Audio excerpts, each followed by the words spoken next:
जागल दिनों रात। पवन सिंह के सामने कोई ना टिक सकला। हाँ दोस्तों सही सुने, पवन सिंह के सामने भोजपुरी इंडस्ट्री में कोई ना चल सकला। पावर स्टार पवन सिंह एगो बहुत ही खतरनाक, बहुत ही प्यारा, बहुत ही लाजवाब भक्ति सॉन्ग आई जो गाना के नाम हो पूछे पवनवा ये माई। अब पवन सिंह के ई गाना के सामने बहुत जना टाइम टाइम पीछ हो गई बड़न। जी हाँ दोस्तों, बात कर लो खेसारी लाल यादव के, तो इनकर एगो गाना आई जो गाना के नाम प्रखंड हो जिला देवी माई से हिला।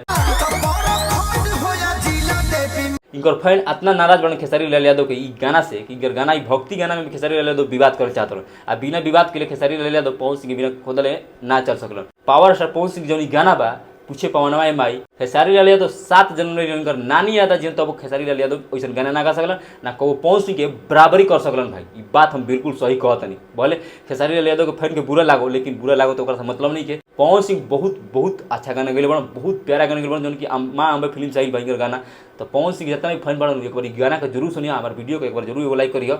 पवन सिंह के गाना के लिए बड़ा पंकज वासुधरी और एक म्यूजिक कंपोज के बड़े सरगम आकाश। भाई गजब के गाना बाटे, गजब के आवाज।